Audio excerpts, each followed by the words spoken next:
I do want to now recognize Representative Sablan, who is communicating to us probably at a very ungodly hour in a very godly place on the planet. Representative Sablan, 5 minutes.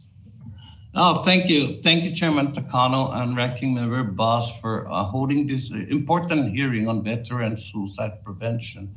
I also want to thank the witnesses who are with us today. Chairman Takano, it is so good to be here in DC and to join all of you in a time zone, in the same time zone. Otherwise, we would have started the hearing at midnight for me, but it's 11 in the morning here. Because we usually bring out the shortcomings of the Veterans Administration, I want to bring out a happy story, a story with a rather happy ending. There was a soldier who grew up across the street from our family home and who got out of the service in 2011, if I have it correctly. And I know because we try to help the soldier and his mother in the first 2 years of his after he got out of the service. He was truly a broken man. But last week he's come home to retire. But last week he came to visit me, and I was just so happy with who I was talking to face. That sure, we discussed the many issues he went through. I mean, having just to recover, and the fact that it took him several years to come home because he can't get the services he needs at home. But this is a soldier with 5 Purple Hearts, 3 Bronze Star with Valor, and so very highly decorated infantryman from Fort Drum, the Mountain Division. Dr. Matthews, let me ask, since generally veterans in my district do not get access to the same services and benefits the VA offers across the nation, across congressional, I would very much like to know whether veterans in the Northern Marianas are benefiting from the suicide prevention initiative you outlined in your testimony.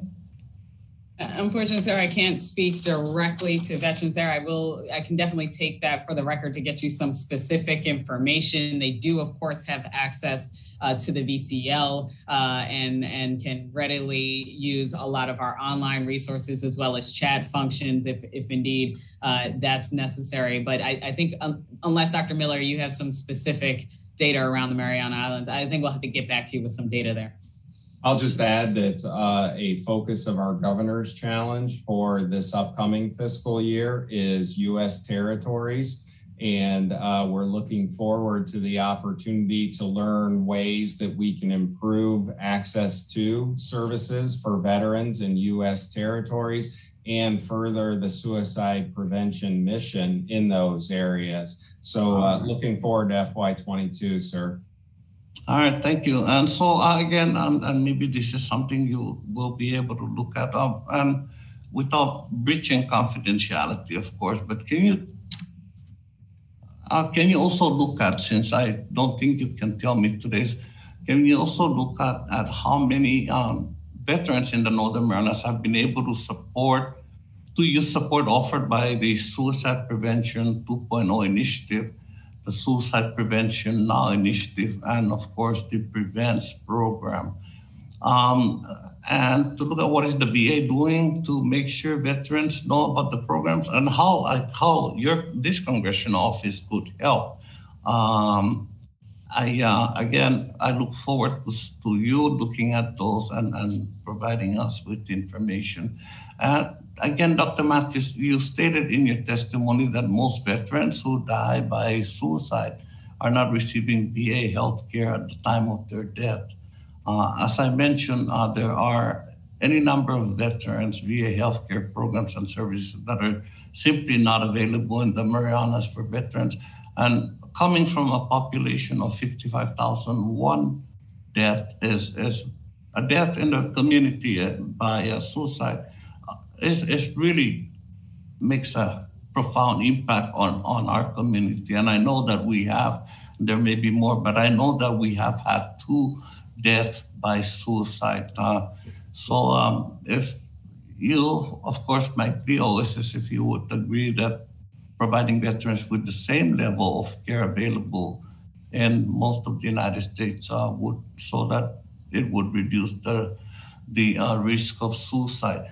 And finally, in February of this year, my office was briefed on the VA's plan to hire a primary care doctor or an advanced practitioner who would also travel to Tinian and Rota to see veterans and to build up and strengthen telehealth services in those areas. So right now we do finally, after years, we have a licensed social worker. I would like to know whether this position, this social worker, is able to go to Tinian and Rota to meet with veterans and get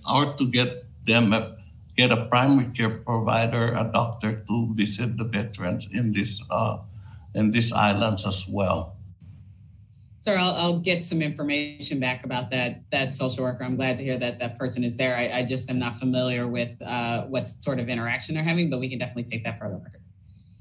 Thank you. My time's expired. Yeah, go ahead. No, please. Yeah, can I jump in also? Because I think there's a new exciting program that we are just getting started with, trying to understand, individuals living in different parts and the territories to understand better how we can provide care to people, Pacific Islanders, Asian American veterans, understanding the context in which they live. And we'll be doing key informant interviews and looking at geospatial analyses, looking at different epi data so that we can do even better to understand kind of individual drivers, contextual drivers that really do contribute to risk in your community and other people's communities. So I hope you stay tuned for, I think, this new important program that we are just getting underway. Right. And thank you again.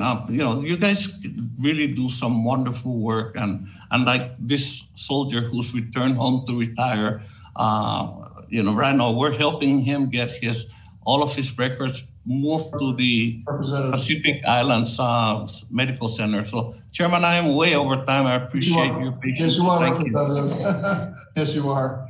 But if it's any, Representative, I just want you to know that in the mental health package, I am planning to include a bill to get the Marianas a vet center. So, thank you. Thank you, Mr. Chairman, for your always support. I appreciate it. Thank you. Thank you. All right.